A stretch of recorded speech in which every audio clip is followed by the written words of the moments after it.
हरे कृष्ण कृष्ण कृष्ण हरे हरे, ये कोई संस्कृत का श्लोक नहीं है या फिर कोई ये दोहा या चौपाई नहीं है, फिर ये महामंत्र कैसे बन गया? सारे वेद शास्त्रों को खोल करके ब्रह्मा जी ने देख लिया। इस्कॉन के अधिकांश सदस्य कभी चौराहों पर, स्टेशन पर गीता पुस्तक बांटते हुए या उसका प्रचार करते हुए दिख जाते हैं। ऐसा क्यों करते हैं? जिनके कारण पाप होते हैं रजोगुण के कारण उत्पन्न होते हैं। तो तुम रजोगुण को सॉल्व कर लो। अगर गुरु की आज्ञा को मानते हुए विदेश गए केवल 40 रुपये लेकर के, तब हमारे इस्कॉन में बताया जाता है कि एज अ मैनुअल है, मैनुअल ऑफ लाइफ है कि कहीं आपको कीर्तन, नृत्य और प्रसाद 3 चीज़ें नहीं हो रहा तो इस्कॉन में सुनोगे अमोघ लीला प्रभु जी। तो प्रभु जी उस समय उतने बड़े यूट्यूबर नहीं थे कि संगीत के माध्यम से व्यक्ति भगवान को कैसे आध्यात्म को सिद्ध कर सकता है। एक आलोचना ये भी रही है इस्कॉन पर लगती है कि कई युवा घर छोड़ रहे हैं और इस्कॉन से जुड़े साथ ही पढ़ाई और नौकरी को छोड़कर संत और सन्यासी बन रहे हैं। घर पे बूढ़े माँ बाप हैं, उनको छोड़कर वो मथुरा वृंदावन में बस रहे हैं। ये बहुत ही अच्छा प्रश्न है। अरबपति और एक ऑटो रिक्शा चलाने वाला अगर भक्ति से जुड़े हुए हैं तो एक साथ जो बैठ के ही भगवान के नाम का जप कर रहे हैं। हरे कृष्ण कृष्ण कृष्ण हरे हरे, हरे राम राम राम हरे हरे। ये मंत्र आपने अक्सर सुना होगा, इस पर नृत्य करते हुए लोगों को भी देखा होगा, कभी चौराहों पर, कभी स्टेशन में गीता पुस्तक बांटते हुए देखा होगा। ये खुद को इस्कॉन के सदस्य बताते हैं और कृष्ण की बातें करते हैं। आखिर कौन है ये लोग, क्या संदेश है इनका? आज हम यही जानने, यही समझने आए हुए हैं। और हमारे साथ हैं दामोदर सखा प्रभु जी, जो इस्कॉन सेंटर रीवा के प्रमुख हैं। बहुत बहुत स्वागत है। इस्कॉन क्या है? यह कोई संस्था है या पंथ है? और इस्कॉन कहाँ से प्रारंभ हुआ, कैसे हुआ? लोगों को लगता है कि इस्कॉन जैसा मॉडर्न नाम है तो ये कोई नई संस्था या कि नया पंथ है कि नया कोई विचारधारा है। लेकिन अगर आप शास्त्रों के अनुसार देखते हैं तो विशेषकर से पद्म पुराण में ये बताया जाता है कि 4 स्कूल है, 4 उनके बोनाफाइड टीचर्स हैं, ब्रह्मा जी, माता लक्ष्मी, भगवान शिव और 4 सनातन कुमार। तो उन्हीं ब्रह्मा जी के संप्रदाय में ये आगे जाके इस्कॉन ब्रह्म नारदी मध्य गौड़ी संप्रदाय आता है, जो नारद मुनि, व्यासदेव ऐसे करके आचार्य हैं। और ये बहुत ही प्रमाणिक संप्रदाय है, कहीं इसमें कुछ नया नहीं सिखाया जाता है। बस ये प्रयास किया जाता है कि जो आजकल कुछ चीज़ें अंधविश्वास मतलब कहने को तात्पर्य ये है कि आप समाज में जाते हैं तो बहुत सारी ऐसी विधियां हैं लोग पालन कर रहे हैं जिनका शास्त्रों में कोई वर्णन नहीं है, लेकिन फिर भी पालन किए जा रहे हैं। तो इस्कॉन चाहता है कि जो हमारे शास्त्रों में जो विधि भगवान को प्राप्त करने की, भक्ति को करने की या कि अध्यात्म को विकसित करने की जो विधि है, वास्तविक विधि है, हम उसको पालन करें और उसी के द्वारा मूल रिजल्ट को प्राप्त करें। नहीं तो क्या होता है कि हम अगर इस तरह से बहुत सारी विधियों का पालन करते भी रहते हैं तो हम किसी निष्कर्ष में नहीं पहुंच पाते। और इस्कॉन की स्थापना की जहाँ तक अगर बात की जाए तो इस्कॉन की स्थापना की है एसी भक्तिवेदांत स्वामी श्रील प्रभुपाद जी ने, जो कि शिष्य है हिज होलीनेस भक्त सिद्धांत सरस्वती ठाकुर के, जिन्होंने पूरे देश में 64 गौड़िया मठ बनाए हैं। और उन्होंने अपने शिष्य प्रभुपाद जी को, भक्तिवेदांत स्वामी प्रभुपाद जी को आदेश दिया था कि तुम पढ़े लिखे युवा हो और विदेशों में जाके आप प्रचार करो, अंग्रेजी भाषा में इसका प्रचार करो कृष्ण भक्ति का। तो उन्होंने अपने गुरु की आज्ञा को मानते हुए केवल 40 रुपये लेकर के विदेश गए और वहाँ पास जाकर के उन्होंने क्या किया, इस्कॉन की स्थापना की। केवल 1 करताल और श्रीमद् भागवत ग्रंथ इतना ही लेकर के गए थे और पूरे विश्व में लगभग 100 से ज़्यादा देशों में प्रभुपाद जी ने अपने 10 वर्षों में लगभग 108 मंदिर बनाए। और उनके ना रहने के बाद भी 1977 में वो भगवत धाम चले गए, तो उनके ना रहने के बाद भी ये संस्था गांव-गांव, शहर-शहर में फैली। आप इस्कॉन के सदस्य कब बने, कैसे इस्कॉन से जुड़े, तो उसके बारे में बताइए। अब तक की यात्रा आपकी कैसी है? ये बहुत ही अच्छा प्रश्न है ना, क्योंकि इससे अपनी कुछ यादें भी रिमाइंड करने का अवसर प्राप्त होता है। तो 2011 की घटना है, हम अपने दोस्तों के साथ दिल्ली गए हुए थे कुछ घूमने फिरने के दृष्टि से और कुछ पढ़ाई लिखाई का कुछ सिलसिले में गए हुए थे कुछ। तो उसी समय हमने इस्कॉन का एक रोड में एक ड्रामा उन लोगों ने किया था, कीर्तन कर रहे थे, तो बहुत अच्छा लगा। और उस समय एक भक्त थे, बहुत ही वरिष्ठ भक्त, आप उनका नाम सुने होंगे, अमोघ लीला प्रभु जी। तो प्रभु जी उस समय उतने बड़े यूट्यूबर नहीं थे, तो हम लोग को मिले, सड़क पे मिले और उन्होंने मेरे को बोला कि इनवाइट किया सेंटर आने के लिए, भगवत गीता के बारे में बताया। फिर मैं केंद्र में गया, अच्छा लगा, काफ़ी समय तक ऐसे ही जुड़ा रहा, कनेक्ट रहा। लेकिन उतना कन्विक्शन नहीं था इस्कॉन के प्रति, जैसे बाकी सोसाइटीज़ हैं, बाकी धर्म की चीज़ें हैं, वैसे ही इस्कॉन भी लगता था, कोई इतना बड़ा वो नहीं था। और साथ में पैरेलल में जॉब करने लगा, मैं दिल्ली में ही जॉब करते करते करते करते और इस्कॉन से भी जुड़े। फिर जब मैं वृंदावन में गया और वहाँ पास भगवान की कृपा मेरे को हुई, तो उस टाइम से मैं अचानक ही परिवर्तन आया, बहुत ही अच्छा लगने लगा, भक्तों का संग बहुत अच्छा लगने लगा। और बहुत तेज़ी से फिर मैंने ये डिसाइड किया कि अब मैं धीरे धीरे लाइफ में आगे इसी में कंटिन्यू करूँगा। लगभग 3-4 सालों के बाद मैंने अपनी जॉब वगैरह को क्विट करके, लास्ट टाइम में मेरे को मिनिस्ट्री ऑफ डिफेंस में भी सिलेक्शन हुआ था, तो ये सब चीज़ें छोड़ करके फिर मैं इस्कॉन में ही फिर फुल टाइम कंटिन्यू किया। 2014 से मैं इस्कॉन में फुल टाइम हूँ, और 2011 में फर्स्ट मैं इस्कॉन से कनेक्ट हुआ था। और उसके बाद मैंने इस्कॉन के अंदर रह कर के प्रिभक्ता ट्रेनिंग, जो पूरी ब्रह्मचारी भक्तों के लिए ट्रेनिंग होती है, और बाद में ब्रह्मचारी आश्रम में भी 7-8 साल लगभग रहा। और 2021 से आकर के यहाँ पे रीवा में प्रचार कार्य को अपने गुरु महाराज के आदेश के अनुसार यहाँ बढ़ाया, और अभी तो गृहस्थ आश्रम में रह करके इस कार्य को कर। इस्कॉन के सदस्य होने के नाते आपकी दैनिक दिनचर्या क्या रहती है? देखिए, सुबह हम लोग 4 के पहले उठते हैं, सभी कोई भक्त लोग स्नान ध्यान करके, फिर भगवान की मंगला आरती होती है। तो जनरली टेम्पल्स में 4:30 में मंगल आरती होती है, लेकिन हम लोग अपने सेंटर में 5 AM तक करते हैं। उसके बाद फिर आरती के बाद, मंगला आरती के बाद भगवान का श्रृंगार वगैरह, फिर श्रृंगार के बाद भगवान की दर्शन आती है। जैसे अभी आप देखेंगे तो भगवान का बहुत सुंदर श्रृंगार किया हुआ है ना। तो फिर उसके बाद दर्शन आती, फिर भगवान को भोग वगैरह लगा के फिर सभी भक्त लोग प्रसाद पाते हैं भगवान का 9-10 बजे के 10 बजे के लगभग। फिर उसके बाद जैसी जिसकी सेवाएं होती हैं तो वो अपनी सेवा में, जैसे किसी भक्त की ग्रंथ बांटने की सेवा है, और किसी की किचन संबंधित सेवा है, किसी क्लीनिंग की सेवाएं है, किसी के प्रचार के, जैसे कि आज हम लोग गए, कुछ लोगों से मिल के आए, उनको इस्कॉन के बारे में बताया। जैसे कि आपको बताया कि घर है हमारा, तो हम लोग अपने घर में भी 2-3 महीने में एक बार जा पाते हैं, है ना। 2-3 महीने में एक बार गए, 1-2 दिन रुके चले आए, बहुत ही मुश्किल पड़ता है एक ही शहर में होने के बावजूद। इस्कॉन में संगीत, नृत्य यानी डांस का एक अलग विशेष महत्व है जी।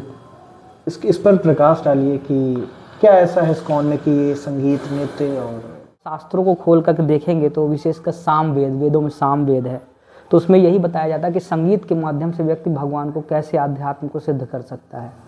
और नृत्य की बात है तो बहुत सारी वैसे तो शास्त्रों में है, लेकिन विशेष रूप से श्रीमद् भागवतम में प्रहलाद महाराज बताते हैं कि जो भक्त होता है, जब भक्ति कार्य को संपन्न करता है तो वो क्या अनुभव करता है कि भगवान उसके निकट है, और ऐसे निकट अनुभव करने के बाद वो कभी नाचता है, कभी गाता है, कभी झूमता है ना। तो ये एक भगवान के प्रति एक अपने क्या बोलते हैं जो अनुभूति है उसको प्रकट करने का एक विधि है ना। तो ये पूरा पूर्ण रूप से शास्त्रिक विधि है, इसमें कोई उंगली उठाने वाली बात नहीं है कि ये शास्त्रों के बाहर है, बहुत ही प्रमाणिक चीज़ है नाचना, गाना, कीर्तन करना। और इस्कॉन का मेन है कि कहीं आपको कीर्तन, नृत्य और प्रसाद 3 चीज़ें नहीं हो रहा तो इस्कॉन नहीं हो सकता है। हरि नाम संकीर्तन जो है तो विशेष रूप से इस तरह का कीर्तन है, श्रील प्रभुपाद जी इसके बारे में बताते हैं, जो हरे कृष्ण मंत्र है, ये एक ट्रांसडेंटल वाइब्रेशन है जो हमें क्या है डायरेक्टली कृष्ण से कनेक्ट करता है, भगवान से कनेक्ट करता है। और इतना फास्ट प्रोसेस है इसमें, जैसे आप फ़ोन लगाते हैं, किसी को डायल करते हैं तो इधर से आपने बस नंबर अगर सही आपने लगाया तो उस व्यक्ति को सीधे कनेक्ट होता है। वैसे ये हरे कृष्ण मंत्र सबसे पावरफुल, जितने मंत्र हैं उनमें सबसे पावरफुल माना गया है।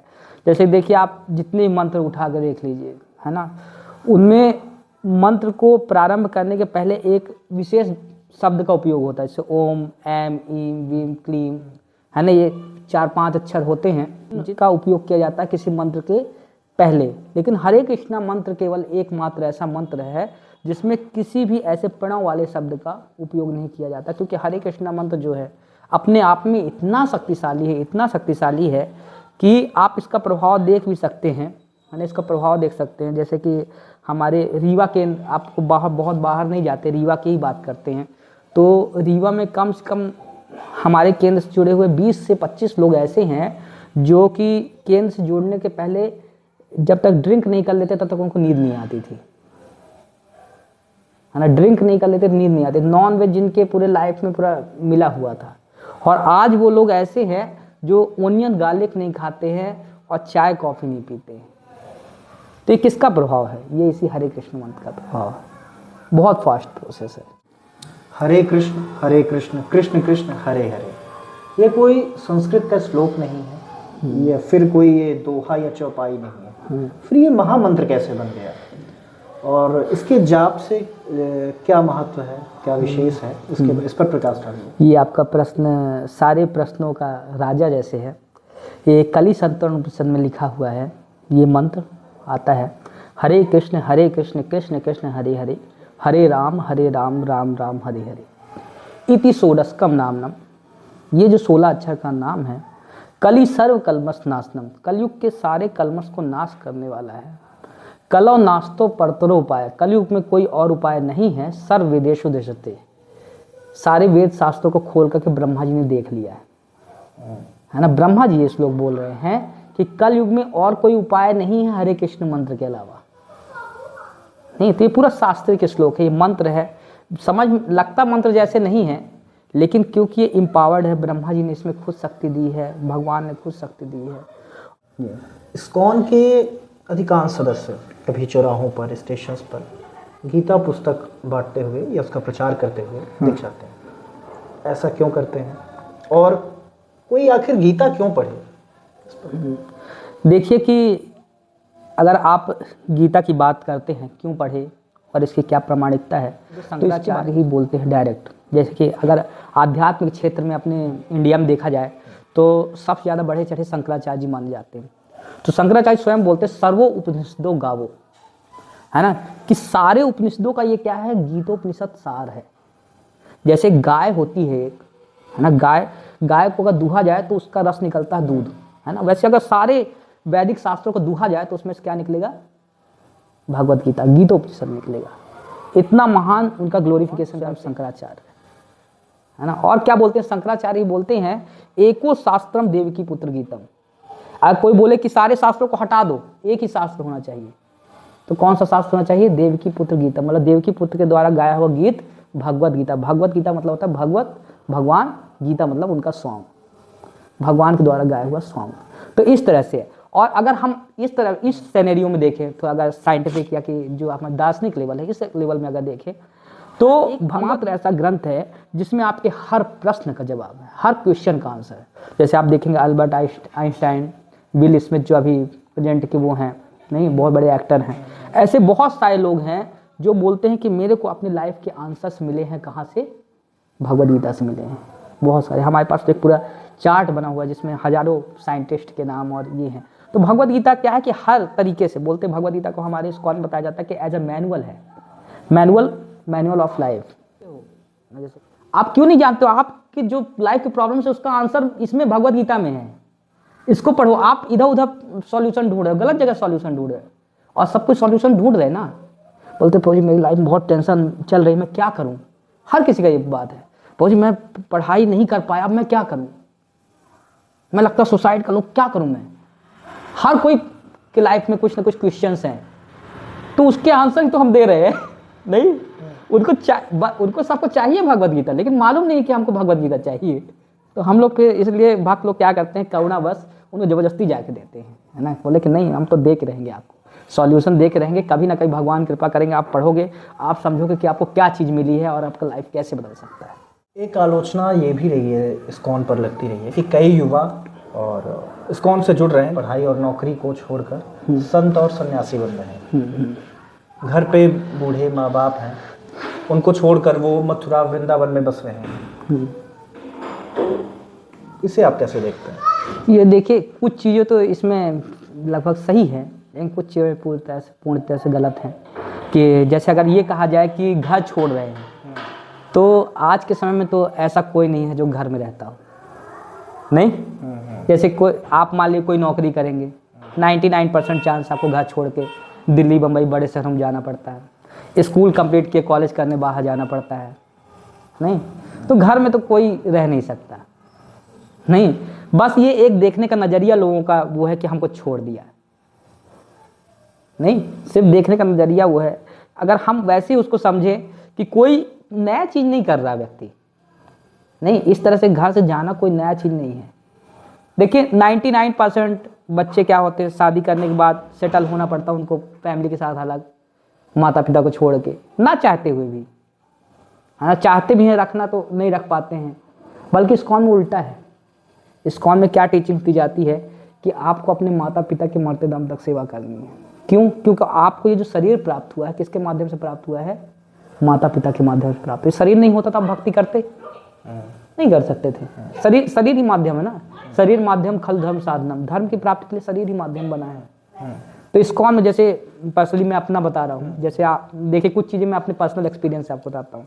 जैसे जब मैंने मंदिर ज्वाइन किया था 2014 में, उस समय मेरी सिस्टर की शादी हो चुकी थी, एक ही सिस्टर थी मेरी, और मेरे पिता ठीक ठाक जॉब वगैरह में थे और साथ में गांव में रहते थे, खेती पाती के साथ में कुछ छोटी मोटी जॉब करके अपना जीवन यापन करते। तो मेरे को ऐसा लगा कि जब मैं मंदिर ज्वाइन कर रहा हूँ तो मेरे कोई इतनी लाइफ की रिस्पॉन्सिबिलिटी लगी नहीं, क्योंकि माता पिता के साथ कभी मैं रहा ही नहीं, बहुत पहले से नहीं, कई वर्षों से साथ में नहीं हूँ, तो कोई ज़्यादा फर्क पड़ता नहीं। कितने वर्ष हुए?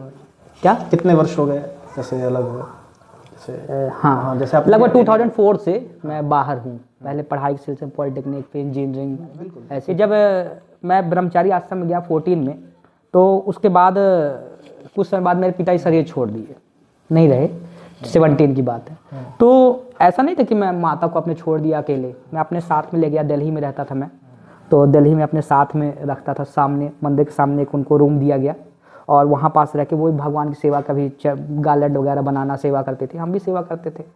तो इस्कॉन में ऐसा कुछ नहीं है ना। इस्कॉन में माता पिता साथ में रह सकते हैं, है ना।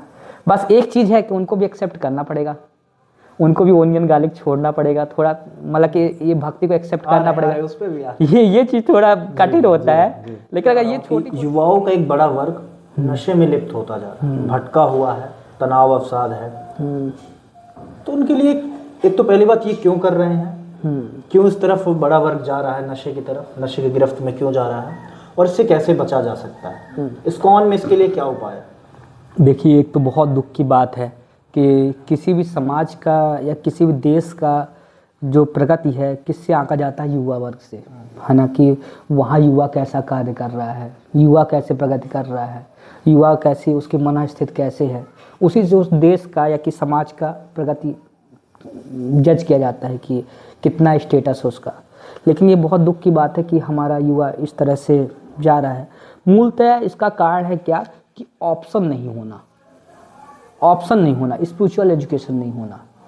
क्या है कि जैसे कि एक अभी मैं कुछ दिन पहले बहुत अच्छा वीडियो देख रहा था किसी व्यक्ति का, तो वो बता रहा था कि आजकल हमें हर चीज़ पढ़ाई जा रही है, नहीं sine tan cos theta bio, ये सब चीज़ पढ़ाई जा रही है, लेकिन ये कहीं नहीं पढ़ाया जा रहा है कि हमें मुश्किल सिचुएशन में कैसे लड़ना है, अपनी मन स्थिति के साथ कैसे लड़ना है, नहीं अपनी थिंकिंग के साथ कैसे लड़ना है। नहीं, जब हमारी लाइफ में डिमोटिवेशन आएगा, ऐसा कोई व्यक्ति नहीं है दुनिया में जिसके लाइफ में कभी निगेटिव टाइम ना आए। हर किसी की लाइफ में निगेटिव टाइम आएगा ही आएगा, और उस सिचुएशन में हमको कैसे करना है। तो अगर हमारे पास स्पिरिचुअल एजुकेशन नहीं है, हमें उस सिचुएशन से लड़ने के लिए पहले से ट्रेन नहीं किया गया है, तो हमें निश्चित रूप से जब वो सिचुएशन आएगी तो हमें गिरना है, नहीं 100%। और देखिए जैसे कि ये आता ही आता है, 10th आया, 10th का एग्ज़ाम आया, प्रेशर आया, घर वाले सामने है, इस कारण से व्यक्ति नशे से मान ली बच गया। जैसे थोड़ा मौका मिला, दोबारा प्रेशर आया, तो कहीं स्मोकिंग से चालू किया, धीरे धीरे ड्रिंक में आया। पूरा इकट्ठा नशा तो कोई करता नहीं है, थोड़े थोड़े करके थोड़ी स्मोकिंग चालू किया, धीरे धीरे ड्रिंक्स चालू किया, उसके बाद चेन स्मोकर बन गया और रेगुलर ड्रिंकर बन गया। तो और उसको क्या है कि उसको लाइफ में लगता है कि यही ऑप्शन है। मेरे लाइफ में जब कभी टेंशन आए तो मेरे को ऑप्शन क्या है? इंटॉक्सिकेशन। इंटॉक्सिकेशन सॉल्यूशन की तरह देखता है वो। इंटॉक्सिकेशन को एज अ प्रॉब्लम नहीं देखता यूथ आज का, वो लगता है एज ए सॉल्यूशन। मैं तो दिमाग फट जाएगा मेरा, इस तरह की सोच है। उसका रीजन क्या है कि वो जानता ही नहीं है बेचारा, उसमें उसकी कोई गलती नहीं, यूथ की कोई गलती नहीं है, वो जानता ही नहीं बेचारा, तो क्या करे। नहीं, कोई व्यक्ति जानता ही नहीं कि क्या सही है क्या गलत है, तो क्या करेगा बेचारा। तो कैसे जानेगा, इसका उपाय क्या है? जानेगा सिर्फ कृष्णा कॉन्शियसनेस से, आध्यात्म को इनपुट करना पड़ेगा। हमारे श्रील प्रभुपाद जी बोलते हैं कि जो समाज में जितनी विकट परिस्थितियां चल रही हैं, जैसे कि एक दूसरे से लड़ाई, मनमुटाव है ना, बॉर्डर के कारण ये सब विक्षेप चल रहे हैं, इन सब चीज़ का सॉल्यूशन है कृष्णा कॉन्शियसनेस में।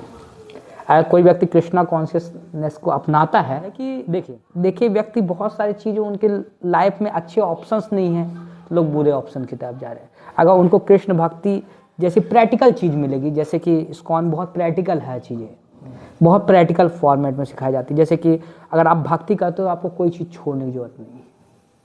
इसको कहते हैं भक्ति योग, मतलब भक्ति को जोड़ना, ना कि कुछ घटाना। सिर्फ आपको क्या घटाना है, बुरी आदतें घटाना है। आप पढ़ाई लिखाई कर रहे हो, पढ़ाई लिखाई के साथ में आप भक्ति जोड़ लो। नौकरी कर रहे हो, नौकरी के साथ में भक्ति जोड़ लो। जैसे हमारे अभी इस रीवा केंद्र में आपके कई एजुकेटर, अभी लगभग 3 या 4 महीने पहले जब रिजल्ट आया है रेंजर का, तो एक डिवोटी सेलेक्ट हुए हमारे यहाँ से रेंजर में। अच्छा। इसी सेंटर से ही जुड़े हुए, केंद्र से जुड़े हुए थे, और लगभग 2-3 साल से वो भक्ति का शुरू से जब से केंद्र खुला है तब से प्रैक्टिस कर रहे थे। और अभी उनका श्री राम द्विवेदी उनका नाम है, वो ट्रेनिंग में गए हुए हैं बेंगलोर, तो उनका सिलेक्शन हुआ।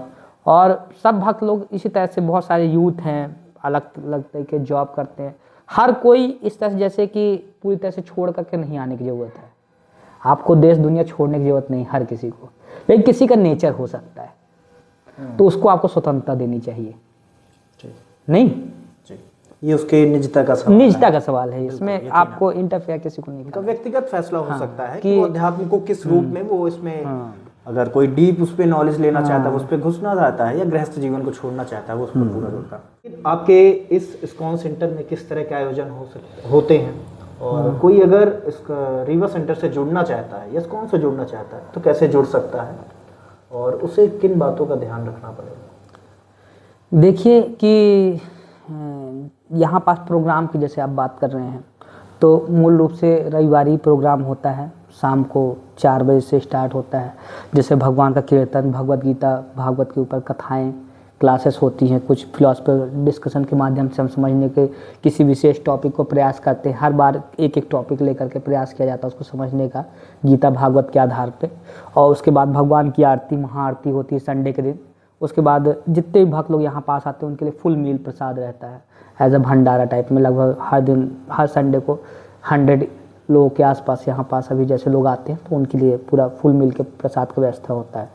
तो और उसके अलावा एकादशी के दिन प्रोग्राम होता है, डेली संध्या आरती होती है। कोई भी डिवोटी यहाँ पे कभी भी आके पढ़ सकते हैं। लाइब्रेरी है हमारे यहाँ, है ना, ग्रंथों का अध्ययन करने के लिए फ्री ऑफ कॉस्ट है। कोई यूथ है नहीं परचेज करना चाहता, ग्रंथ नहीं करना चाहता, तो यहाँ पास आए, फ्री ऑफ कॉस्ट हमारे यहाँ लाइब्रेरी बनी हुई है, आए पढ़े और ज्ञान को हासिल करें। इसके अलावा कुछ ट्रेनिंग प्रोग्राम्स भी होते हैं, जैसे यूथ स्पेशल, लड़कों के लिए अलग ट्रेनिंग प्रोग्राम होते हैं, लड़कियों के लिए अलग ट्रेनिंग प्रोग्राम होते हैं।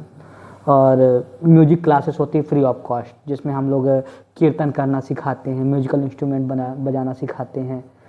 इस तरह से प्रोग्राम्स होते हैं।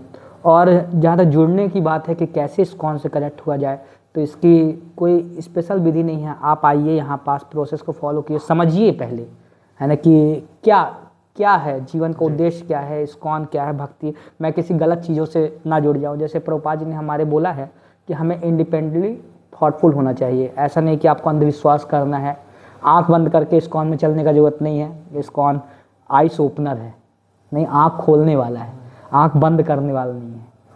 इस्कॉन में आने के बाद मैंने जिस तरह से चीज़ों को बृहद रूप में देखना शुरू किया है, हर चीज़ को, तो मेरे को तो नहीं लगता कि मैं पहले इस्कॉन के पहले इस तरह से चीज़ों को देख पाता था। तो ISKCON as a eye opener, ISKCON as a eye opener. तो ये थे हमारे साथ इस्कॉन रीवा केंद्र के प्रमुख दामोदर सखा प्रभु जी। आपने इन्हें सुना, मुझे यकीन है कि हम आपके सभी जिज्ञासाओं का, सवालों का जवाब मिल गया होगा।